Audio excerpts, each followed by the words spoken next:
Difficult to describe the emotions and the actual experience of playing in front of this crowd. So I'm really grateful to be here. Yeah. As we enter the final stages of the tournament, what's going to be the biggest key for you? Oh, that's a good question. I don't know. Honestly, I don't know. I think I'm in a good path. I think if I continue like this, you know, the next match will be great. And yeah, I'm looking forward to it. You know, Coco is such an amazing person, and you know, we tend to forget that she's just a year older than me, and but she's a great role model for so many. So I'm really excited for that match. Yeah. All right, well, before I let you go, what's the one thing you want to tell everyone that's been supporting you and everyone back home also that's watching you? Salamat sa pagpuyat, mga kababayan. What you are about to read is not a normal match recap. Do not be fooled by the calm, air-conditioned silence of a press room or the polite, predictable questions from journalists. What happened after Alex Eala faced Coco Gauff in Dubai was not simply the end of a tennis match. It was a live, high-pressure psychological breakdown performed in real time, and the person doing the breaking down was Eala herself. This was not a routine press briefing. This was the exact moment a rivalry was born, forged in the burning aftermath of a painful public defeat. If you are new here, welcome. This channel is dedicated to going deeper than the scoreline, beyond the highlights, and past the surface of what elite sport looks like from the outside. We cover the psychology, the stories, and the defining moments that shape champions. Hit subscribe and turn on notifications so you never miss a breakdown like this one. Now, let us get into it. In sport, at the highest level, there are two kinds of losses. There is the kind that breaks a player and sends them spiraling backward, and there is the kind that shapes them, hardens them, and quietly plants the seeds of something far more dangerous down the line. When Alex Eala walked into that press room after being taken apart 6-love, 6-2, the world expected to see a teenager who had been humiliated. People expected the usual routine, the watery eyes, the shaking voice, the safe and scripted lines about how much you can learn from playing the best players in the world. But that is not what happened. What the room got instead was something far more unsettling. They got a young woman who looked like she had just finished studying a subject that had tested her to the very edge and who was already preparing for the next exam. On the surface, the match was a blowout. Numbers do not lie. It lasted barely over an hour, and for much of it, Eala was being outplayed in every department. But the real story of this match was not in the statistics. The real story was happening in the quiet, invisible spaces between the points, in the pauses, in the body language, in the weight of the occasion pressing down on a young player who had never quite been on a stage like this before. During the first set, Eala did not just lose games. She lost herself. She lost her sense of who she was as a competitor and what she was capable of doing on a tennis court. In her press conference, she turned that lens inward and spoke about it with a level of honesty that you rarely hear from any athlete, let alone one who is still a teenager. She told the room that she was not just playing Coco Gauff out there, she was playing the idea of Coco Gauff. Stop and think about what that actually means. This is what you might call the Gauff aura. It is not something you can measure with a radar gun or a stats tracker. It is an invisible psychological weight that surrounds certain champions, built up over years of Grand Slam victories, magazine covers, global media attention, and the kind of relentless public stardom that turns a tennis player into something bigger than a tennis player. For a younger opponent stepping onto the court against someone like Gauff, it is not just a match, it is an encounter with a cultural force, and that force whispers things in your ear before you have even bounced the ball for your first serve. It tells you that you do not belong on this stage, that you are just a warm-up act, that the crowd is here for the other person and not for you. In that first set in Dubai, Gauff barely had to do anything extraordinary. She simply had to show up and be herself. She had already won the psychological battle long before the first point was played. She forced Eala into a fight against a reputation, against a legend that existed in her own head as much as it did on the other side of the net. And you cannot beat a reputation with a tennis racket. You cannot outfox an idea with a backhand slice. The greatest players in the world understand this. Their greatest weapon is not any single shot. It is the weight of everything they represent, and the doubt that weight places in the mind of whoever is standing across from them. Eala suffocated under that weight during the first set. She was physically present on the court, but mentally she was somewhere else entirely, fighting a battle in her own mind that had nothing to do with ball speed or court positioning. For roughly 26 minutes, she was a ghost out there, going through the motions, unable to find her footing, unable to feel like she had any real right to be competing at this level against this opponent. Then something shifted. The second set began, and the atmosphere in the stadium began to change. Losing the first set 6-love did something unexpected. It freed her. There is a specific kind of liberation that only becomes available to you once you have already lost everything there is to lose. Once you have been baggled in a professional tennis match on an international stage, the fear of embarrassment no longer has any power over you. The worst has already happened, and in that strange freedom, Eala began to find herself again. And she was not alone out there. The crowd in Dubai was not a neutral audience. A large contingent of Filipino supporters had turned that desert arena into something that felt far closer to a home match. The noise, the flags, the energy, the sheer volume of people who had shown up specifically to cheer for her transformed the atmosphere entirely. Eala described the sensation as a physical shift. One moment she was a girl from Cebu City trying to survive on a big stage. The next moment, she was carrying an entire nation on her back, with thousands of people screaming her name and willing every single shot she hit to find the line. That energy crossed the net. You could see it happening in real time. The invisible weight that had been sitting on Eala's shoulders began to migrate towards Gauff. The aura flickered. For the first time in the match, Gauff was not playing a submissive opponent who was shrinking away from the fight. She was playing someone who had just rediscovered themselves and was coming forward with genuine belief. Eala's left-handed forehand started finding its range. She started going for her shots instead of just trying to keep the ball in play. Games began to climb. The second set started to tighten, and for a stretch of roughly 20 minutes, the impossible started to feel like it might just be on the cards. And then came the moment that ended it. Every great comeback attempt has a moment of execution, a single point where the champion decides, consciously or not, that the uprising stops here. In the middle of a long, exhausting rally that could have swung the momentum of the entire match, Gauff was pushed to her limit. The crowd was at full volume. The energy was overwhelming. Eala was pushing, probing, looking for the opening.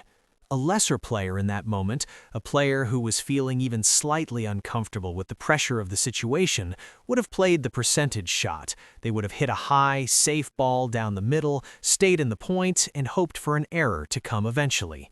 Gauff did the opposite. In a fraction of a second, she chose to take the highest risk available to her. She went for a laser-guided backhand down the line, a shot that had no business going in, a shot that the majority of professional players at the very top of the game would not back themselves to execute under that kind of pressure. And it landed perfectly on the outside edge of the line, not close to the line, on the line. Eala stood at the other end of the court and watched it happen. In the press conference, Eala's analysis of this moment was striking in its precision. She did not call it lucky. She did not dismiss it or wave it off as a fluke. She called it an execution.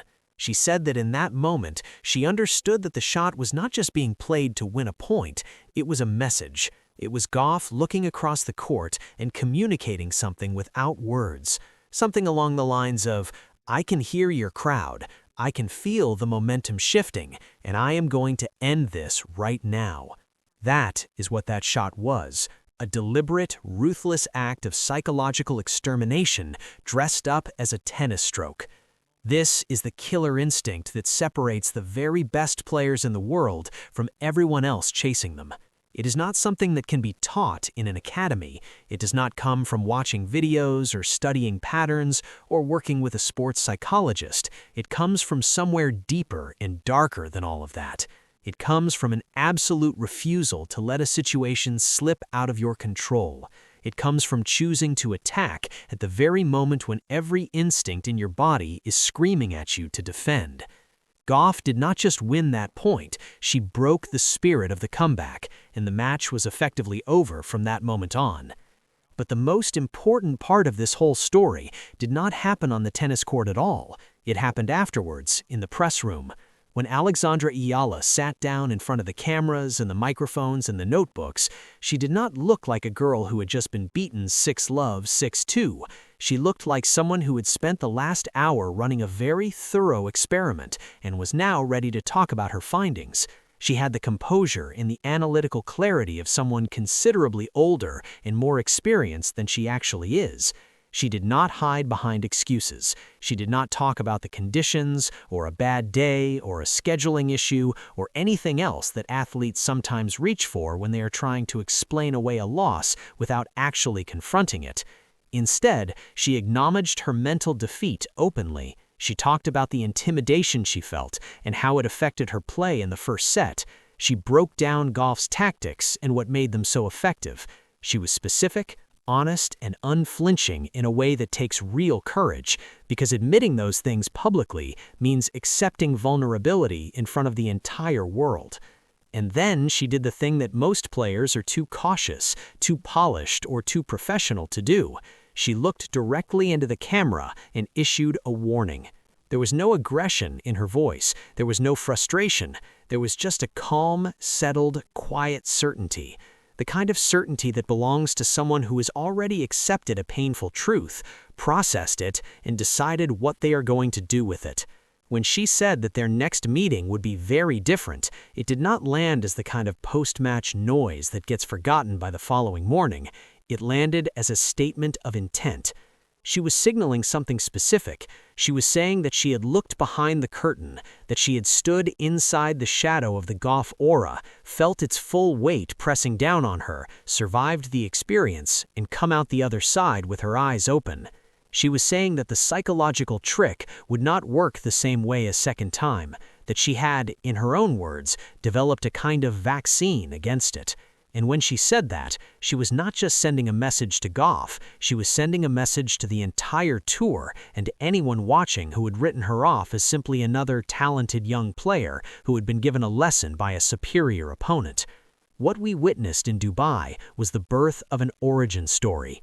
Every athlete who goes on to do something genuinely great in their sport has a moment in their career that functions as the fuel. A humiliation, a public failure, a loss that stings so badly that it becomes the thing they channel into every training session, every early morning, every moment when it would be easier to stop pushing. Michael Jordan had his years of being stopped by the Detroit Pistons before he finally broke through. Countless other champions have similar stories, moments where the gap between where they were and where they wanted to be felt almost impossibly wide. Dubai could be that moment for Alex Eala, not because of the scoreline. The scoreline does not matter and will be forgotten, but because of what she did in the press room afterwards, because of the clarity she showed in her own self-assessment, because of the absence of self-pity and the presence of something much more valuable, which is the ability to look at your own failure with total honesty and use it as a map. The broader picture here is also worth paying attention to. Eala is not just any young player coming up through the ranks. She is the first Filipino woman in the Open era to win a WTA title. She carries the weight of a country's hopes and the roar of a diaspora that travels to watch her play in deserts and arenas far from home. That kind of support is a gift, but it also comes with pressure that most players never have to deal with. The fact that she has learned to draw energy from that crowd rather than being crushed by the expectation it represents says something significant about who she is as a competitor. Gauff, for her part, did everything that a champion is supposed to do. She was clinical when it mattered most. She closed the door at the exact right moment. She did not give the comeback room to breathe. She is, right now, one of the most complete players on the women's tour, and her ability to reach into the darkest part of her competitive instinct and pull out a shot like that backhand down the line under maximum pressure is a reminder of exactly why she sits where she does in the rankings. But rivalries are not built on one-sided dominance. They are built on the moment the underdog stops being an underdog. They are built on the match where the dynamic shifts and neither player is entirely sure anymore which way things are going to go. That match has not happened yet between these two.